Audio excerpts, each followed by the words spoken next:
এইমাত্র শেষ হলো ক্লাস 10-এর সেকেন্ড ইউনিট টেস্টের ভূগোল পরীক্ষা এবং সেই ভূগোল পরীক্ষার প্রশ্নপত্রটি আমি তোমাদের সামনে তুলে ধরছি। শুধুমাত্র প্রশ্নপত্রই নয়, প্রশ্নপত্রের সাথে যে সমস্ত এমসিকিউ এসএকিউ প্রশ্নগুলি রয়েছে সেগুলোর সমাধান তোমাদের এই ভিডিওতে দেব।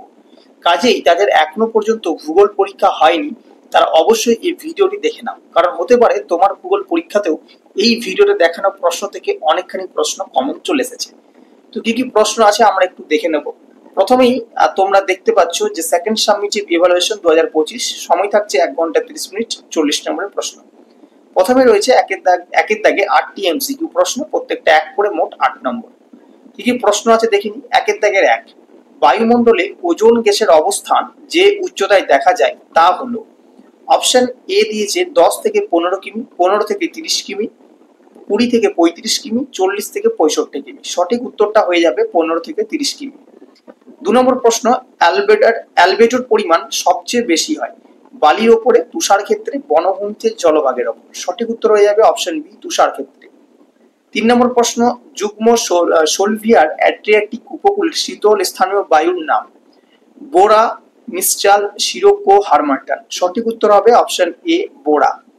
4 নম্বর প্রশ্ন, মাদাগাস্কার দ্বীপের পশ্চিমে প্রবাহিত সমুদ্র স্রোতটি হলো সোমালি স্রোত, মাদাগাস্কার স্রোত, মোজাম্বিক স্রোত, আগুলা স্রোত। সঠিক উত্তর হবে অপশন সি, মোজাম্বিক স্রোত। 5 নম্বর প্রশ্ন, একটি মুখ্য একটি গৌণ জোয়ারের মধ্যে সময়ের ব্যবধান। অপশন এ দিয়েছে 12 ঘন্টা, অপশন বি 24 ঘন্টা, অপশন সি 12 ঘন্টা 26 মিনিট, অপশন ডি 24 ঘন্টা 52 মিনিট। তো সঠিক উত্তরটা হবে অপশন সি, 12 ঘন্টা 26 মিনিট। 6 নম্বর প্রশ্ন, সুজাতা একটি উচ্চ ফলনশীল। অপশন এ ধান বীজ, অপশন বি গম বীজ, অপশন সি খুবীজ, অপশন ডি কার্পাস বীজ।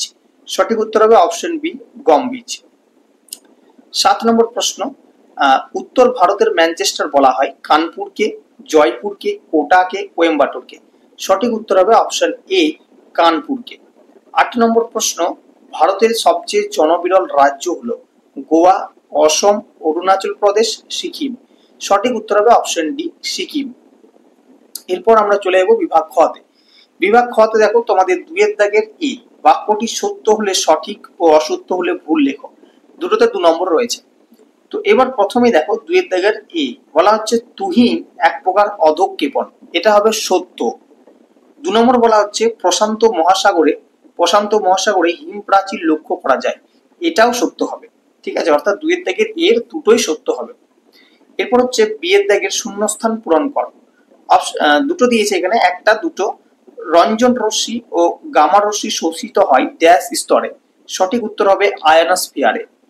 2 নম্বর প্রশ্ন, মরা গঠানের সময় পৃথিবীর সাপেক্ষে চাঁদ ও সূর্য ড্যাশ অবস্থান করে। উত্তর হবে সমকোণে অবস্থান করে। চলে যাব আমরা পরবর্তী পৃষ্ঠায়। পরবর্তী পৃষ্ঠায় দেখো সি এর দাগের রয়েছে বাম স্তম্ভের সাথে ডান স্তম্ভ মিলিয়ে লেখো। 3টি আছে, তো 3টি তোমাদেরকে করতে হবে। প্রথমেই আয়নোস্ফিয়ার সাথে হবে আরোরা। 2 নম্বর আছে বারাণসীটা হবে ডিজেল রেল ইঞ্জিন। 3 নম্বর আছে চিকমাগালুর, যেটা হবে কফি গবেষণা কেন্দ্র। ডি এর দাগের একটা প্রশ্ন দিয়েছে, 2-1 কথায় উত্তর দাও। কাকে ভারতের সিলিকন ভ্যালি বলা হয়? উত্তরটা হবে বেঙ্গালুরুকে ভারতের সিলিকন ভ্যালি বলা হয়। এই ছিল তোমাদের শর্ট প্রশ্নের সমাধান। এরপর আসবো আমরা বড় প্রশ্ন কি কি দেওয়া হয়েছে। প্রথমে দেখো বিভাগ গ, যেখানে তোমাদের 2 নম্বরে 4টি প্রশ্ন করতে হবে। 3 এর দাগের 1, বৈপরীত্য উত্তাপ কাকে বলে? তারই সাথে অথবা দিয়েছে জেট বায়ুর 2টি বৈশিষ্ট্য লেখো। 2 নম্বর প্রশ্ন, জায়োর কি অথবা বান ডাকা বলতে কি বোঝো? 3 নম্বর প্রশ্ন, জীবিকা সত্তা ভিত্তিক কৃষি কাকে বলে? অথবা দিয়ে আছে হীরক চতুর্ভুজ কি? 4 নম্বর প্রশ্ন, মোটর গাড়ি নির্মাণ শিল্পকে সংযোজক ভিত্তিক শিল্প বলে কেন? অথবা দিয়ে আছে স্থিতিশীল উন্নয়ন বলতে কি বোঝো? এবার আমি তোমাদের বলে দিই, গতকাল আমি রাতারাতি করে বা সন্ধ্যাবেলার সময় আমি একটা ভূগোলের 2টো প্রশ্নপত্র দিয়েছিলাম এবং এটাও বলেছিলাম যে এই 2টো প্রশ্নপত্র পড়লে নাকি অনেকগুলো প্রশ্ন তোমরা কমন পেয়ে যাবে। তো কোন কোন প্রশ্নগুলি তোমরা কমন, মানে এই প্রশ্নপত্রে কমন এসেছে সেটা আমি ভিডিও শেষে তোমাদেরকে একদম বলে দিচ্ছি। ঠিক আছে, দেখো বিভাগ ঘতে রয়েছে নিচের প্রশ্নগুলির উত্তর দাও। 3 নম্বরে 2টো প্রশ্ন করতে হবে। 4 এর দাগের 1, বায়ুচাপ বলয়ের সীমানা পরিবর্তন হয় কেন? অথবা দিয়ে আছে স্থলবায়ু ও সমুদ্রবায়ুর মধ্যে পার্থক্য নিরূপণ করো। 2 নম্বর, গ্র্যান্ড ব্যাংক মৎস্য আরোহণে বিখ্যাত হওয়ার কারণগুলি কি কি, অথবা ভরা জোয়ার কিভাবে সৃষ্টি হয়। এরপর আমরা চলে যাব পরবর্তী বিভাগ তে, যেখানে আমাদের দুটি প্রশ্ন 5 নম্বরের করতে হবে, মোট আসবে 10 নম্বর রয়েছে।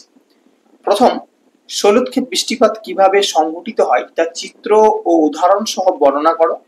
অথবা দিয়ে আছে নিরক্ষীয় জলবায়ু অঞ্চলের অবস্থান ও জলবায়ুর বৈশিষ্ট্যগুলি আলোচনা করো। 2 এর দাগে রয়েছে ভারতে কার্পাস উৎপাদনের অনুকূল প্রাকৃতিক পরিবেশের বর্ণনা দাও। অথবা দিয়ে ভারতের জনসংখ্যার অসম বন্টনের 5টি প্রধান কারণ লেখো। এবার আমি তোমাদের বলে দিই যে কোন কোন প্রশ্নগুলি আমাদের কমন এসেছে। তাও আমি সাজেশন দিইনি, মাত্র 2টো প্রশ্নপত্র দিয়েছিলাম এবং ওটাই নাকি আমার আগের দিনের সাজেশন ছিল। তো দেখে নাও প্রথমত কোন কোন প্রশ্নগুলি এসেছে। 1 এর দাগের যে 1 এর প্রশ্নটি আছে সেটা এসেছে। আচ্ছা, 1 এর দাগের যে 5 এর প্রশ্নটি এসেছে সেটা এসেছে। ঠিক আছে, 5 এরটা যেটা রয়েছে সেটা এসেছে। আচ্ছা, 7 এর দাগে যে প্রশ্নটি আছে সেটা এসেছে 3টি। আচ্ছা, 3টি এমসিকিউ এসেছে। আচ্ছা, এবার বি এর দাগের যে 1 এর শূন্যস্থান পূরণটি আছে সেটা এসেছে। তাহলে 3টে আর একটা গেল, মোট 4টে। আচ্ছা, 4টে গেল। এরপর হচ্ছে বিভাগ গ থেকে বৈপরীত্য উত্তাপ কাকে বলে এই প্রশ্নটা এসেছে। বানডাকা কি, এটা এসেছে। আর স্থিতিশীল উন্নয়ন কি, এটা এসেছে। 3টি প্রশ্ন এই দাগ থেকে এসেছে, মানে 3 2 হচ্ছে 6 আর আগের হচ্ছে 4, মানে 10 নম্বর। এবার বিভাগ ঘতে দেখো, বিভাগ ঘতে স্থলবায়ু সমুদ্রবায়ুর পার্থক্যটা এসেছে 3 নম্বর। আর ভরা জোয়ার কিভাবে সৃষ্টি হয় 3 নম্বর। এই দুটো প্রশ্ন এসেছে। 3 3 6, ঠিক আছে, অর্থাৎ 22 নম্বর, 16 নম্বর। এবার হচ্ছে বিভাগ ও থেকে দেখো একটা প্রশ্ন এসেছে, দুটি প্রশ্ন এসেছে কিন্তু দুটোই অথবা দিয়ে আছে। যদিও ভারতে কার্পাস উৎপাদনের অনুকূল পরিবেশ, তার সাথে ভারতের জনসংখ্যা অসম বন্টনের 5টি কারণ, এই দুটি প্রশ্ন এসেছে। তাহলে মানে একটা এটাকে 5 ধরা যেতে পারে। তাহলে 16 5 21 নম্বর। তাহলে দুটি মাত্র প্রশ্নপত্র দিয়েছিলাম, সেখান থেকে তোমাদের এই প্রশ্নপত্রে 21 নম্বর কমন চলে এসেছে 40 নম্বর থেকে। যদিও আমি কোনো সাজেশন দিইনি, শুধুমাত্র দুটো প্রশ্নপত্রের মাধ্যমে বলে দিয়েছিলাম যে এই দুটো করলে তোমাদের অনেকখানি কমন আসবে। এবং সেটা তাদের জন্য ছিল যারা কিছুই পড়নি সারা মাস, শুধুমাত্র পরীক্ষার আগে একটু পড়ে পাস করতে চাও তাদের ক্ষেত্রে। তো আশা করি ভিডিওটা তোমাদের ভালো লাগবে। ভিডিওটি ভালো লাগলে অবশ্যই লাইক করবে এবং তোমাদের প্রত্যেক ছাত্রছাত্রীকে বলে রাখি আমি ভৌত বিজ্ঞানের সাজেশন অলরেডি দিয়ে দিয়েছি। যারা দেখোনি অবশ্যই গিয়ে দেখে নাও, অনেক অনেক হেল্পে তোমাদের লাগবে। এই ভিডিওটি যদি তোমাদের ভালো লেগে থাকে অবশ্যই লাইক করবে, বন্ধুদের মধ্যে শেয়ার করতে একেবারেই ভুলবে না। আর যারা আজকের ভিডিও আমাদের নতুন দেখছো, আমাদের চ্যানেলে নতুন দর্শক হয়ে এসেছো, অবশ্যই তারা কিন্তু চ্যানেলটিকে সাবস্ক্রাইব করতে একেবারেই ভুলবে না। আর তোমাদের জন্য বলি, তোমরা অবশ্যই আমাদেরকে ফেসবুক পেজে ফলো করে নিতে পারো। সেখানে তোমাদের পড়াশোনা সংক্রান্ত যাবতীয় হেল্প বা সাহায্য তোমরা পেয়ে যাবে। আজকের ভিডিও তবে এখানেই রাখি, দেখা হবে পরবর্তী ভিডিওতে।